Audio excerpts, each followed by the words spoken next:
Assalamu alaikum, brothers and sisters. Welcome, welcome. As you can see, there are lots of snowplows out there trying to get to different locations where they can scoop out all the ice and snow so people can get around the city. And I'm stuck here in the Dakotas until we get rid of this winter storm that's hitting the Northwest. So, honestly, I couldn't see myself traveling through the Rocky Mountains during a blizzard, a 2-day blizzard, after we've already gotten 2 or 3 feet of snow, and there's avalanche warnings everywhere. And in Washington and Oregon, where I was going to end up getting off the train, it is flooding. Not just a little bit of flooding, a lot of flooding. So much flooding that they've closed down most of the roads, they've closed down the I-95 freeway, they've closed all the schools, neighborhoods are filling up like lakes. So I'm here. I was saying a prayer for the train. I was saying a prayer for all the people on the train because I hope they make it there okay, safely. And if the train's going to go back and forth over the next couple of days or the next week or so, it's going to be risky. Because we've got some major concerns here. Willapa River, Grays River, Nasell River, all above flood stage right now. Major flooding in that area. It's the coastal rivers that are causing the most concern right now, particularly the rivers, again, in Washington, because that's where we've seen most of the rain accumulation. And it wasn't on this graphic, but I also want to mention where Candra was, you've got the Chehalis River there. It converges with the Skookumchuck River, and both of those are a good 4 or 5 feet above the flood stage. So really significant. Now that we need to talk about all that snow and flooding and everything else going on. Yeah, you know, we are back to snow up in the mountains. We saw a lot of that flooding and snow melt contributing to that. We did warm up throughout Thursday up in the mountains, but our snow levels have plummeted. We're now sitting with below freezing temperatures up there, 8 inches of new snow, 105 inches. Which I believe is close to 9 feet or so of snow. There's the pass now. That's Government Camp. You can see snow has started to stack up on the roadways. Yesterday it was all rain. So again, that just shows you how cold we're getting up towards the mountains. There's a winter storm warning still in place. Heavy snow up to a foot more just throughout tonight. And not only will it be snowy up there, it's also going to be gusty. We will see wind gusts possibly around 50 to 60 miles per hour pushing through those mountain passes. So a tough drive up there. Be very careful. Over here in the Dakotas, it's very, very cold. It's so cold that my windows have ice, lots of ice, and lots of snow on the inside of the windows, on the inside of the house. My icy window, covered in snow, keeps it a little bit cooler than usual, but I have a really good heating system, so I've had that running. I had planned on taking 4 days to just really enjoy the trip, to be able to vlog and share my travels with you all. But since that's not happening, what I decided to do was recap on my trip through the mountains from last year during the winter time and let you watch that. So, better than nothing, right? So here we go. You're gonna go along my train ride with me from last year.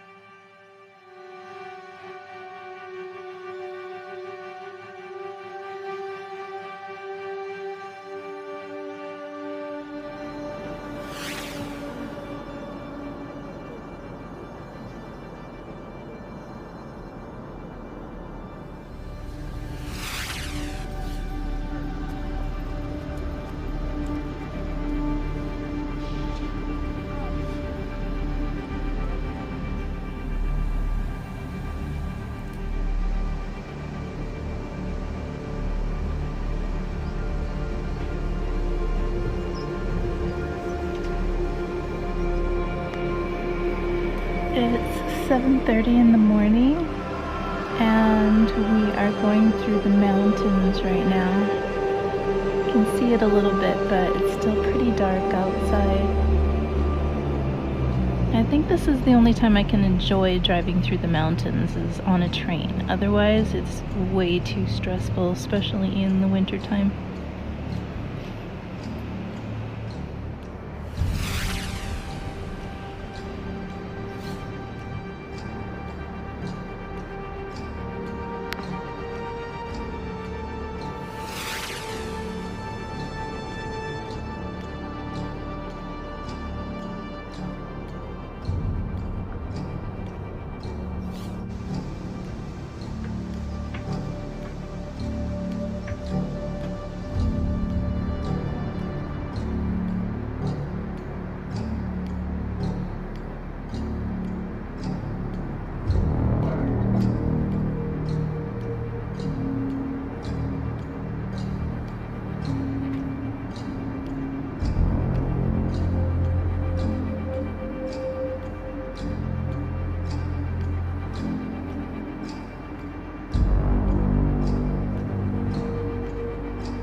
It's not quite bright enough to get some good shots in the mountains, but I am trying. I should be arriving in Seattle in about 2.5 hours.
video, and hopefully the next video will be an actual travel video, me doing something interesting that I can share with all of you. My mother told me I should do my biography. She said I should just do a whole story about my life, and I told her that would be a really nice idea, but I think that would be too much, too overwhelming, and probably people wouldn't believe me anyway. So yeah, you could probably write some volumes of adventure stories about my life.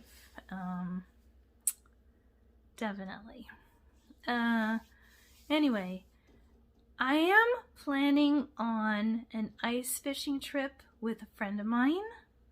So we are looking into getting a hut out on the ice on Lake Garrison to go ice fishing. So if that happens over the next week or two, is our plan, then I'm going to take you with me ice fishing. And I'm going to be telling my fish stories when I'm out there. If you're not subscribed, go ahead and subscribe, because you don't want to miss my fish stories. I'm telling you, you just don't, okay? And leave a comment below and hit the like button. If you like my videos, hit the like button, okay? May God bless all of you, and hopefully I'll see you soon on the ice. Assalam!